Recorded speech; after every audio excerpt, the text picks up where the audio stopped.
Good evening and welcome to the Finance Committee. Today is February 21st, 2024. Can we go ahead and get roll call? Mayor St. John, Here. Mr. Capel, Here. Mr. Neff, Here. Mr. Rumney, Here. Mr. Martin, Here. Skipper, here. Mr. Ayer is absent.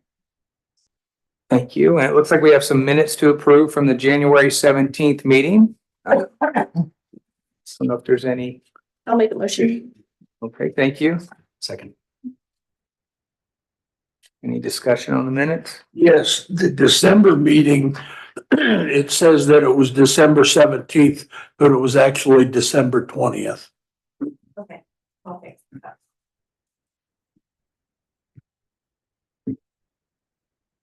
Thank you, Mr. Martin. Any others? Okay, thank you. Roll call. Mrs. Cooper? Yes. Mr. Capel, Yes. Mr. Martin, Yes. Mr. Rumney, Yes. Mr. Neff, Yes. Mayor St. John. Yes. 6 yeas, minutes approved. All right, it looks like we have a pretty decent agenda for the Finance Committee tonight, and I think looks like we're gonna kick things off with an update from, I think, Ms. Steffen on the zoning software, an update on the zoning software and recommendation. Thank you, Councilman. Okay. As you know, we've been researching some planning and zoning software to implement at the city to streamline our processes and make the process of applying for permits much more streamlined from the public view, as well as keeping our processes in-house to be much more concise and efficient than they currently are.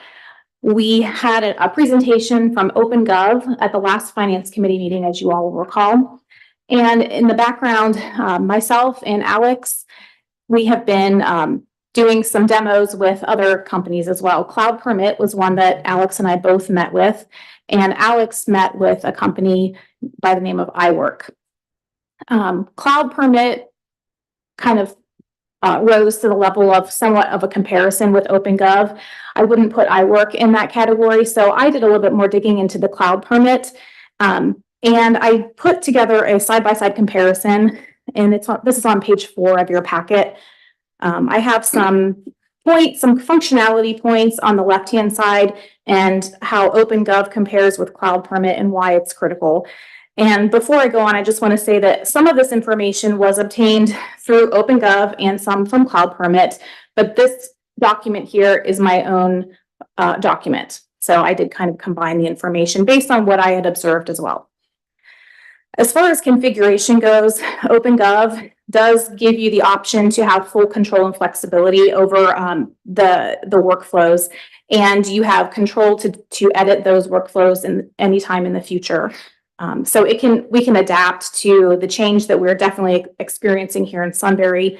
The con to that is that it does take a little bit longer to implement, whereas Cloud Permit, they have templates right out of the box ready to go. So you can pretty much hit the ground running with Cloud Permit and be utilizing their software with the public pretty much right away. So pros and cons there. Customer base, OpenGov uses US customers only, and Cloud Permit, we found that they are mostly a Finland company and they have a lot of Canadian customers as well. Company background, OpenGov was founded in the US and Cloud Permit in Finland. When it comes to a native mobile app, OpenGov does have an app so that work in the field can be completed whether or not there is an internet connection. The con is that Cloud Permit does not have that type of functionality. And as far as size and scalability, the scalability in OpenGov is much more dynamic than with Cloud Permit.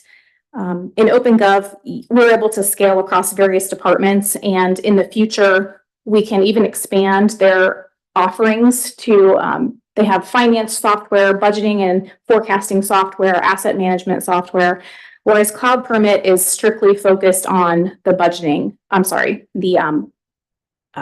the permitting software. And as we all know, Sunbury is a growing community and we don't expect to stop growing anytime in the near future. So with OpenGov, that would be my recommendation, is that we could go with OpenGov and be much more fluid, and it could accept our changes in the future much more easily than Cloud Permit could. I also want to say with my recommendation, to go with OpenGov is that OpenGov, as we know, is not the cheapest option. In my experience, and hopefully in all of your experiences as well, you know, you get what you pay for. So the price with OpenGov is a lot higher. However, going with the cheaper option isn't always the best financial decision. For example, after a couple years in Cloud Permit, hypothetically, Sunbury could outgrow the functionality of Cloud Permit by way of processes that simply aren't supported anymore. And having a fully configurable program and platform from the start could save the city money in the long run. So that is my recommendation. I'm not looking for any type of action from the committee this evening, but I did want to present my findings and see how you wanted to move forward. Thank you. Any questions? I feel like I should have brought this up when we had the demo last month, but it just occurred to me. With the customizability and flexibility of OpenGov, are they just talking about configurations and custom reports and different views that we can use? Or are they talking about literally coding different modules for us? I believe it's the latter. Okay. I would defer though to be certain to Okay. to our developer. I was just curious because I know that when you get into customized software like that, there's a lot of potential problems with updates. Updates will break things, you know, you'll have time to wait while updates run and get fixed. So I'm not saying that that would make me want to lean towards Cloud Permit by any means, but I think it's a consideration just depending on how OpenGov customizes. I can certainly ask that question and get back with you. Appreciate it. As we start to use these other modules, I'm sure there's an increased cost to those too. Yes, they would be all a la carte additions. What is the comparison on the cost? On the cost, Cloud Permit is around 25,000 annually. And, I'm sorry, I might be speaking out of turn. OpenGov is going to be roughly 50,000 in the first year. And I think Cloud Permit would be about 25,000. I have to look back at my numbers. It's going to be roughly about 60% of the cost. Cloud Permit would be about 60% of the cost of OpenGov. But it was just the first year though. And I think there was a high startup cost, wasn't there? Yeah. First year, and then it Give went me, down to being comparable. I think it was 25 and 40 in future years. So 25 for Cloud Permit and I believe 40-ish for OpenGov. yeah, I'd like Are to, you truly comparing apples to apples? I get the impression that we're not really comparing apples to apples. in some ways we are, because they are both permitting and zoning software. However, Cloud Permit, that's strictly all it is. And with OpenGov, you have the ability to be much more flexible with the types of processes and the workflows that you incorporate into the software. So when it comes to simply budgeting and planning, but I'm sorry, I keep saying budgeting, zoning and permitting. When it comes to just that, they are very similar tools. So there. Think of it like the backbone of like Windows or iOS, or in Damon's preference, Android. Yes. I think you're our sole Android user. I never noticed that anyway. Yes, you are. Yeah, it's a platform. So yes, there's some upfront learning, but as you add other modules, I mean, all the commands and shortcuts and things like that are generally the same. And I'm using a metaphor, but I think what we're saying is Cloud Permit, there's a ceiling, and I mean, that's what they do. OpenGov has additional capability, like a Workday or something like that, that you can add other functionality into that we may end up, shopping for in the future. So you'd end up paying more if you got Cloud Permit and then it looked like they had HR modules Right. for OpenGov, which I was not expecting at all. That's, yeah. They do. And so, I mean, think of like staff training and, the part that I love about OpenGov, especially like this, I don't think we should undersell the native mobile app. When we're talking about standing up a stormwater utility or erosion control maintenance or, you know, on-site inspections and permitting and things where folks are in the field with devices saying, yes, this registers, and in like near real time, that's linking to, you know, a CT invoice or something. I mean, that's where I think the real value is, just like everybody's seeing the same open source data as it's coming in live. And I mean, I just got the feel from the guy who flew in from Philadelphia, Steve Lane. He personally reached out to me afterwards. I think it showed a lot for them to show up in person and do the demo. And demos are hard, especially virtual demos. I think, yeah, I was really impressed with the platform.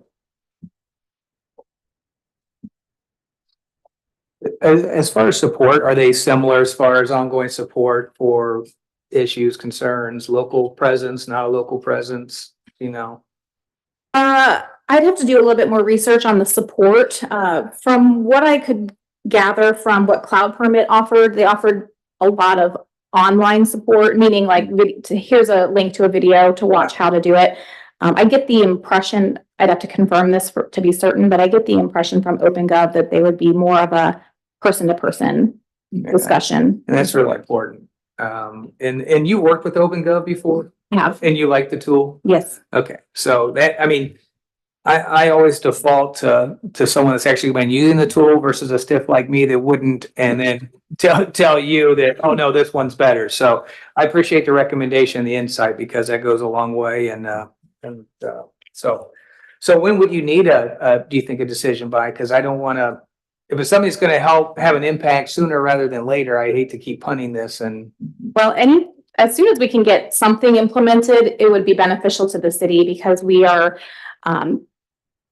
when we talked about the money that was paid for the engineering fees out of pocket and hasn't been recouped yet, that's a number one point. That's a big point right there, where we could be collecting that revenue ahead of time prior to on the back end. And sometimes on the back end, it may not get collected because it could be missed in some way. So as far as a time frame, we're really under no rush to get it done, but the longer we wait, the more we are at risk for losing potential revenues and cash flows. this is a budgeted item, is that right? Or at least we have the funds. It wasn't In the budget? specifically budgeted, so Okay. we would have to add money to the budget. Okay. How long would it take to get it set up, fired up and going, so we're not missing any of it? I'm not sure. I got the impression from Mr. Lane that once we signed a contract, they would start working on it right away, and probably 3 to 4 months, we would be up and running with the implementation time. I just want backup staff on this. I mean, they're holding this together with paper clips and bubble gum, right? And I mean, Excel spreadsheets and emails is like the system of record. And I saw Daryl maybe be a little squeamish there for a second. Like, there are a lot of eyes on this right now, you know, this process. So when Dana says we're at risk, we're as at risk as we were before, but we now have a lot more eyes on it. A system like this is going to allow us to be more efficient and systematic in terms of the chain of custody of cash. Yeah, I would not, but Damon, I know you had an outstanding question about the I wouldn't configurability. hold it up You based would- on okay. that question, because I don't have any argument against. I'm just curious. Okay, I was just curious if the council's comfortable enough about giving the green light tonight, so we can get started on something like this sooner rather than later, rather than waiting another 30 days. Would it require legislation to do something of this volume? Well, given the amount, I mean, it would be probably a new or unfinished business type of item. Same way we're going to treat a couple of different items that are already on the agenda. So the only thing is, it's not listed on the agenda. I mean, I know we've talked a lot about transparency to the taxpayers, and I like to have it on the agenda if it's an action item rather than just pull it straight from a committee there. I think my preference would be that we get it on the next agenda and act accordingly. The other thing is, Dana and I have been talking a little bit about a budget amendment. So it will give us a chance to kind of work that into the budget amendment document as well. I appreciate the guidance. Yeah. So just put this on in for the March Yeah, we can do March agenda. Okay, is that good with everyone? Yeah, we may be able to get it into the next council meeting potentially though, right? Oh, yeah. Okay. Yeah, next meeting, March 6th. Yeah. Oh, okay. Yeah, yeah. Yep. Council Okay, meeting. yeah, excellent. And the only other question I had was, I know they had given us a proposal, and if we acted expediently, there was gonna be some discount factor. Have we already elapsed that window? Yes. I'll reach out to Mr. Lane and see if there's anything we can do to get any type of discount. That'd be great. Mhm. See if you can honor that, original price. That would be helpful. I will certainly ask. Thank you. Can explain we only work 2 to 3 days a week.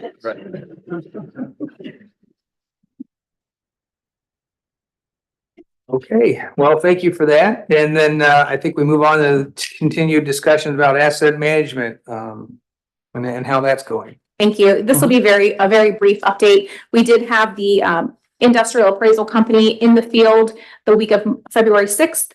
His work is complete, barring some extra items that he's waiting on staff, vehicle lists and infrastructure size. That report should be in hand by the end of or middle of March, I would say. So everything went well in that regard. Any questions on the asset management report?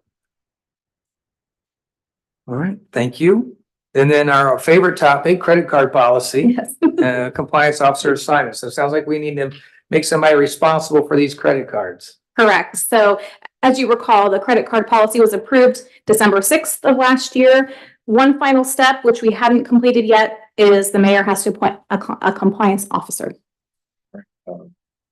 Would you like a recommendation? Yes, I would. I would recommend Jess Henrik. She is our finance clerk. She is not an authorized user on the card, so she would comply with this excerpt from the policy.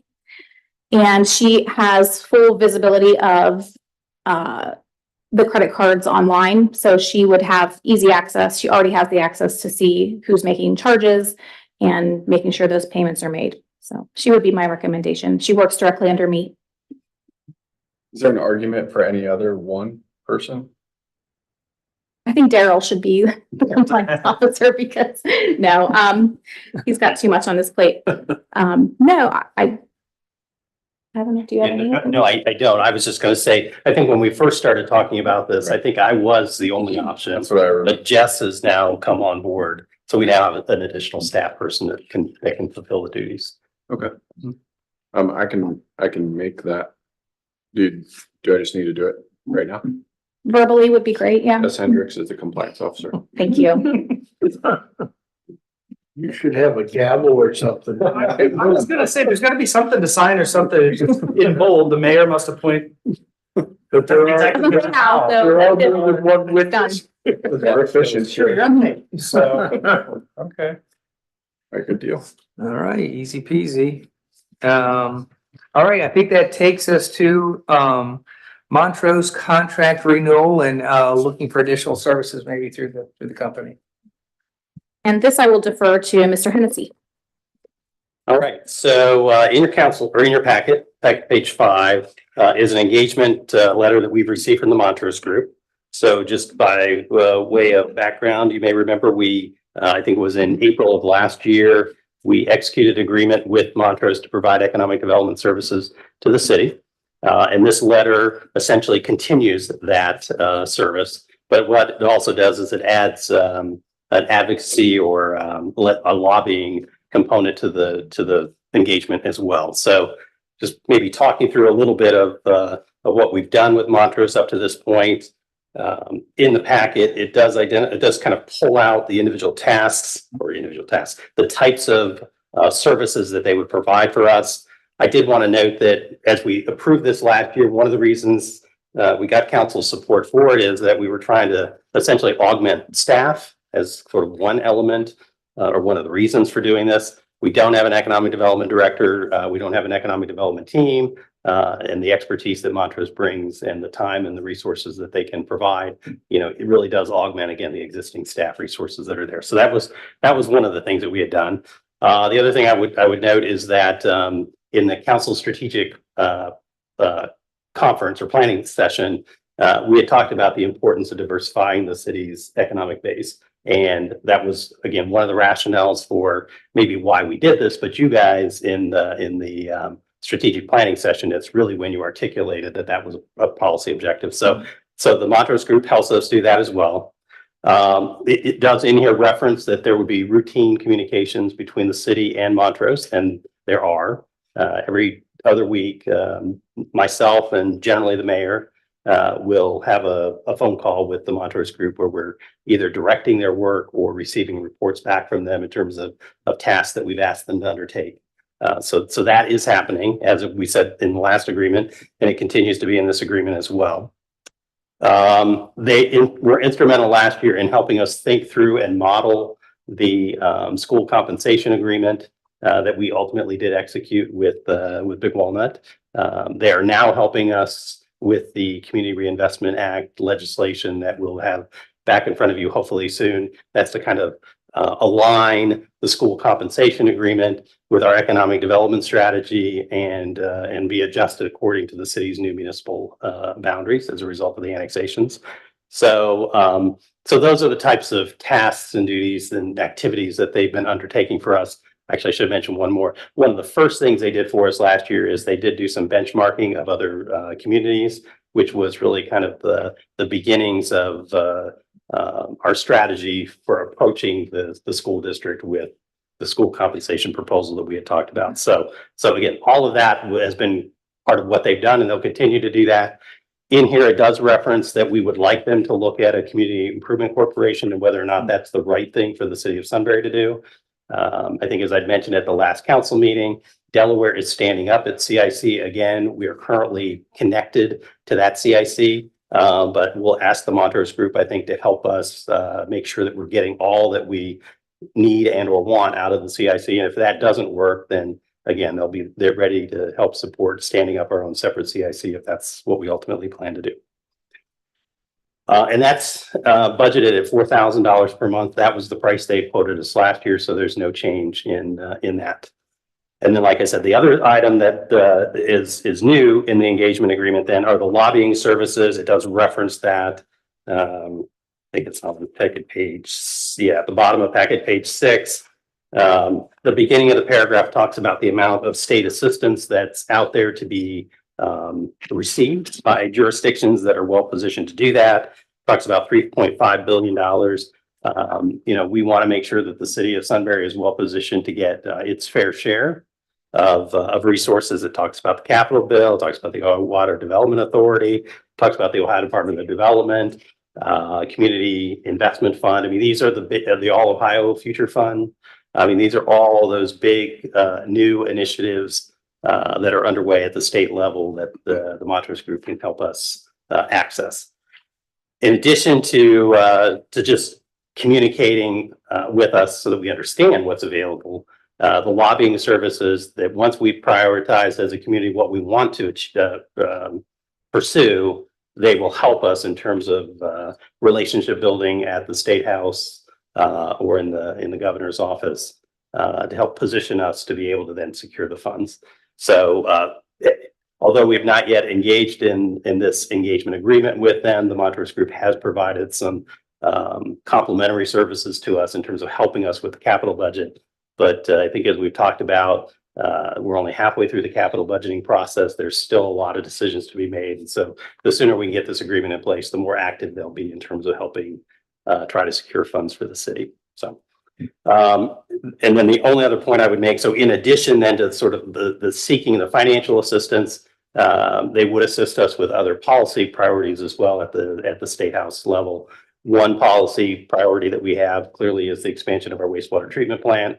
We do feel like we could use some assistance in ensuring that the Ohio EPA has us at the top of their list and are moving our permits through in a timely fashion so that we're meeting our obligations, but also our expectations in terms of those infrastructure investments. So they're aware that these are priorities for us. They know that this is what we would want them to do, and they're positioning themselves to be able to support us. So what's in front of you then for lobbying services is $2,250 per month, which is listed if you go to packet page 7 in the economic consulting fees section. That's where it references $4,000 for economic development services, $2,250 for lobbying services, for a total agreement of $75,000 per year.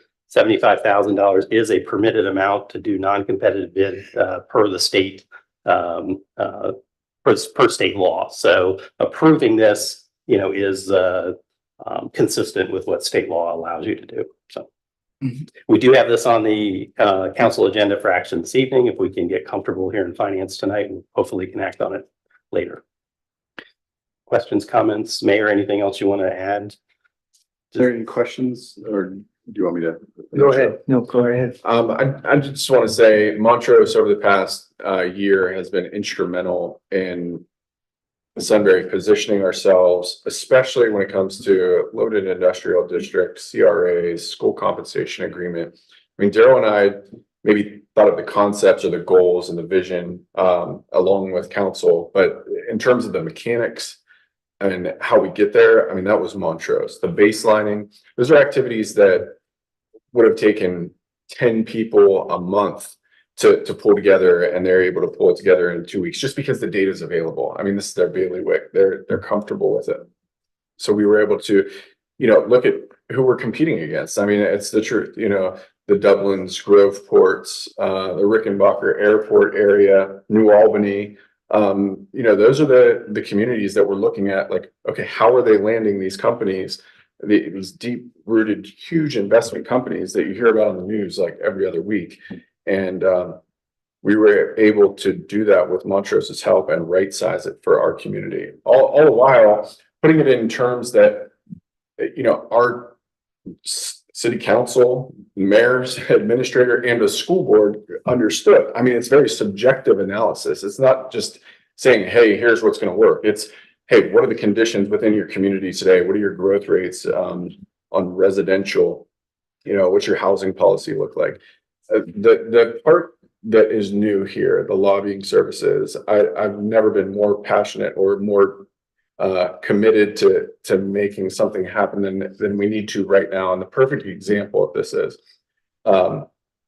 we had a funding request, still kind of have a funding request for J.R. Smith Park, $1 million ask from the state. There's this pot of layman's terms, there's ARPA money that the state was given, and it's this windfall, $700 million.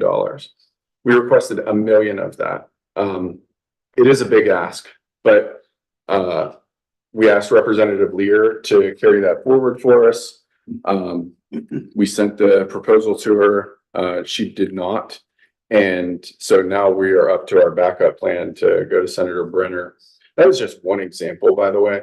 They have boots on the ground in the State House every day. I mean, we would not have known about this $700 million pot of money if Montrose wouldn't have brought that to us. Like, they're saying, hey, are you aware of the future investment fund? And that cities can engage in CICs, and this is how other communities are doing it. We would not even know that. And to bring on staff at $2,500 a month, that's what, $25,000 a year. I mean, this is a great value. If we land one of these $500,000 $1 million grants, funding requests, I mean, this pays for itself for the next 20 years. So it puts us in the game. It's boots on the ground. It's advocating on our behalf in the State House where we need somebody, and they work for us. For the record, 2,500 a month will be 30,000 a year. Thank you, Dave. No, I completely agree with the mayor. I think that, just where we're at right now with the city, the growth, and the decisions being made today have such an impact years and years into the Right. future. And I think we need someone with that experience and that guidance to help staff and the mayor and the council make the right decisions. Because if we make wrong decisions, it's not just us that pay for it, it's the citizens for, again, years and years to come. So I think it's a very small investment for a big return. And I think there's just too much to lose by not having someone there every day listening to what's going on, having a finger on the pulse of what's going on in the big league with the monies that are out there. So again, I think it's a very, relative speaking, small cost for a potentially large reward. So I think this type of consulting we need, and I agree completely with what you said. Any other comments or questions? We talked about this, not at this awesome of a level, but we talked about this a little bit at our council retreat. Right. About getting a grant writer, getting someone in, this is a lot more than we even imagined I we agree. could get. So this has been something that we have talked about. Yeah, that's a great point. They're in the circles where they know where the money is. That's right. And we don't have the staff to be in that circle. So to have somebody on our side, it makes a lot of sense, I think. I totally agree. Yeah, there's nobody at the State House that's gonna pick up the phone and say, hey, Sunbury, there's policy coming down that's gonna be in effect in about 5 years. That's gonna affect the complete trajectory of your housing policy or something. Like, Montrose will do that, though. I mean, they'll say, hey, there's something being discussed in committee right now. I just heard from the chair. I mean, we've heard those types of discussions already. So, Daryl, we can take action on this at the council meeting here coming up tonight. Correct. Okay. Yep. All right. Very good. So I think we know what we're gonna be doing here in about the next hour or so, but we'll wait for then. So, Right. so I think that then takes us to, I'm gonna assume, Daryl, this sticks with you. I'll The keep this one. hydraulic capacity study. All right. All right, well, they've changed the title on it a little bit for me. So you may have heard me talk about water reuse and safe yield analysis. Basically, how much water can we pull out of Big Walnut Creek and use it for industrial purposes?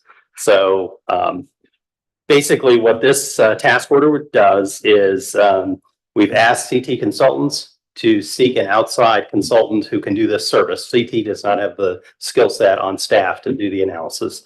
So what they've done is they've gone out and they've found a firm, and the firm's name is in here, Shelley something. Yeah, there it is. Yeah, thank you. Skelly and Loy. So they've reached out to that firm. That firm has made a proposal, and basically what we have asked is that CT Consultant basically manage the analysis from just engineer to engineer kind of a perspective. What the firm will do, like I said, is they basically are going to look at years and years of data in terms of flow down Big Walnut Creek. How much of that can we safely pull out and use or place into our reservoirs? You may remember we talked about kind of using the reservoirs as a recharging element for, again, this industrial purposes, industrial cooling, industrial whatever purposes. But we have to get the water from the reservoir down to the wastewater treatment plant and then off to the industrial user at the end of the day. We don't produce enough effluent in our current wastewater treatment plant and be able to basically support the kind of industrial uses that are envisioned on the east side of Sunbury. And so that's the reason to undertake this analysis.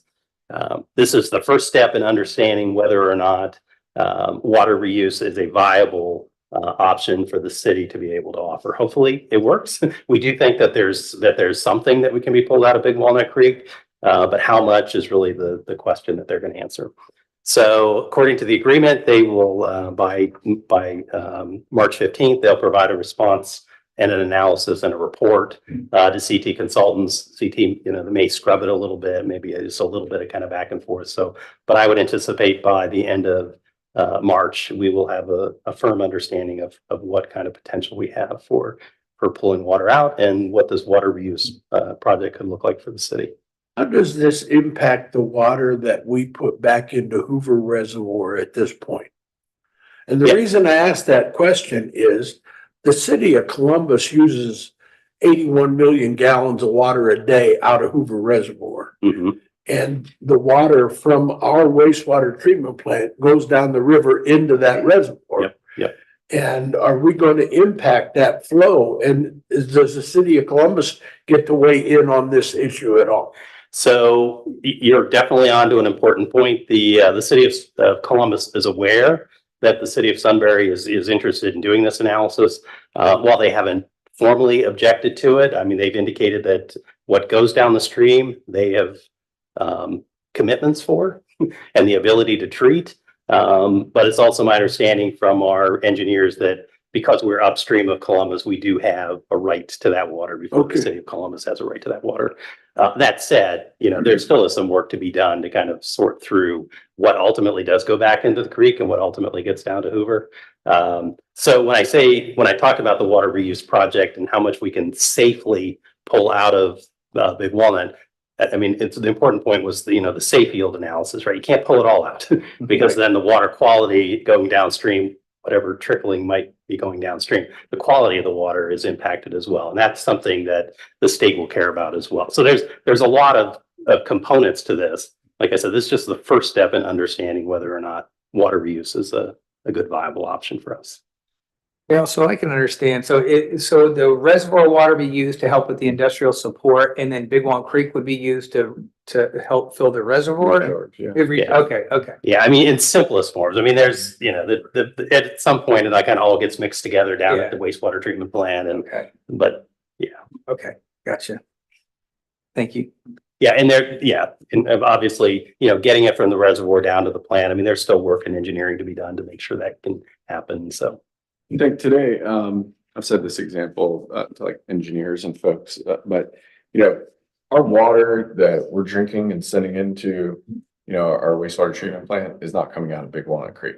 It's coming from Delco Water and, Alum Creek or, whatever the other. Olentangy, yeah.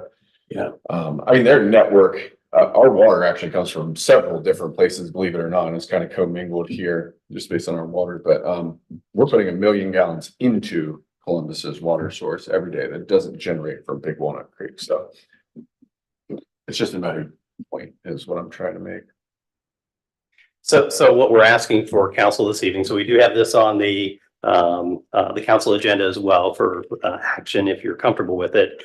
Basically is to approve the task order. CT has begun engaging with the consultant, but if at the end of the day you determine that you don't want to proceed, then they would just terminate, which they have an agreement. They have the ability to terminate their agreement with Skelly.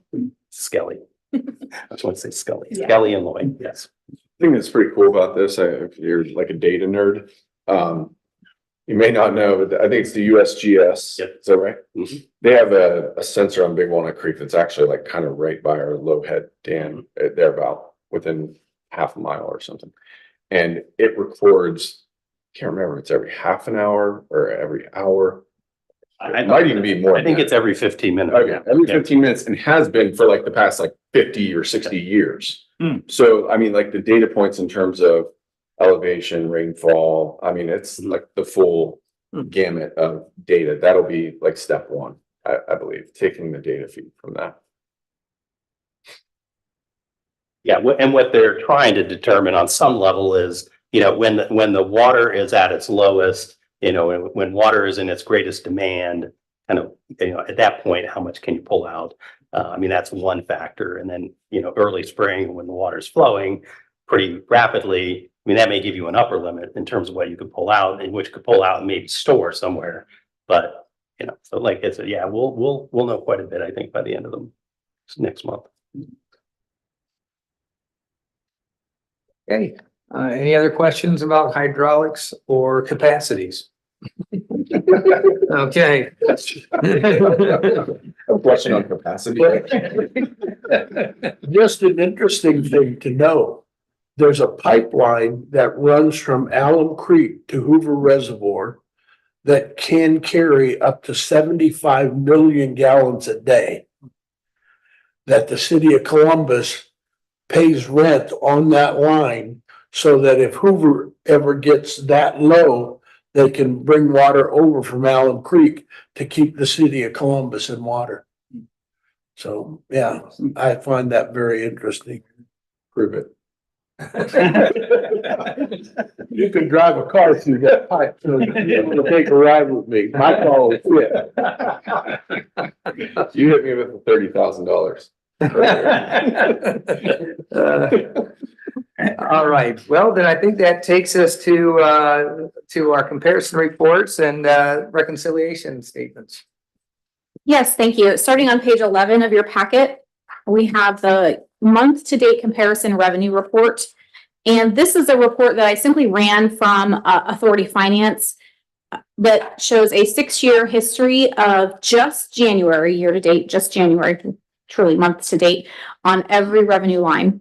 So it's just an interesting report, so we can see where we are right now compared to January 31st of 6 years in the past, or 5 years in the past. As you can see, the income tax, we're at 404, and we're significantly higher than we were at this point last year at 283. And 6 years ago, we're $100,000, more than what we were.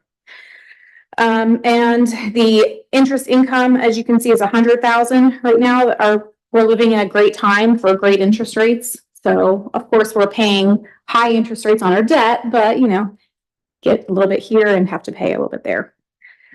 So it's just a good comparison report that I wanted to bring to your attention. I can run this at any point. It's an very easy report to run. And then if you look at starting at page 15 of your packet, this is the same type of report, but for expenses. So again, only January data is included in these numbers for each of the 6 years listed.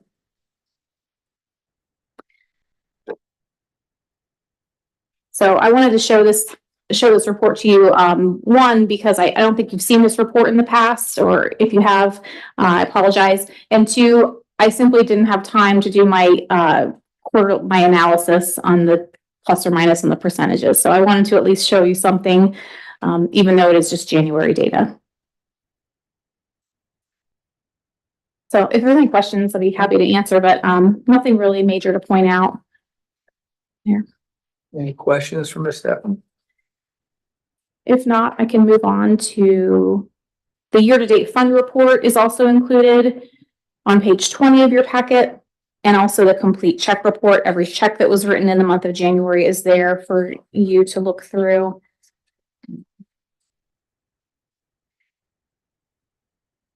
And the bank to book reconciliation in the January check register, we have in total about $22 million in cash and marketable securities as of January 31st.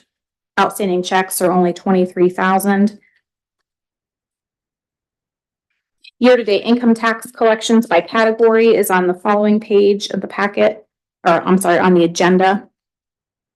And 2021 and 2020 data, due to some kind of hiccup in Rita's TAP portal, I wasn't able to verify or get that data today, but I do have current year and the prior 2 years for comparison.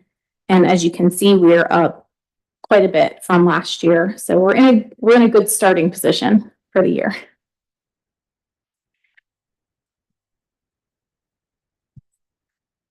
And the very last thing I wanted to mention, just give you a brief legal update. Some of you may be aware that the Ohio Supreme Court did rule recently in the 2020 municipal income tax case. The court ruled that the temporary state law that Ohio state budget had passed was that provided for an employee's workplace municipality to continue to receive municipal tax income from employees who are working from home was constitutional. So that was upheld, and so the city where the employee works does get to keep that money, as opposed to that money going to the city where the individual lives, assuming they were working where they lived during the COVID-19 pandemic. I don't think the impact is very much for the city of Sunbury. Rita is going to do an analysis to see how this would impact the cities. I do recall, though, a few months ago, the data that Rita had given us based on how many refund requests they had received. It was very minimal. I want to say like $3,000 was the impact. So very, very minor. So this is just basically for your information. The lawsuit was against the city of Cincinnati is the one that actually was heard, but there were several others, especially going up against the large cities like Cincinnati, Cleveland, Columbus. All right. Okay, well, thank you very much for the report and update. Appreciate it. Thank you. Well, I think that takes us to the end. So I guess we're done. So can I get a motion to adjourn? Yeah. Motion to adjourn.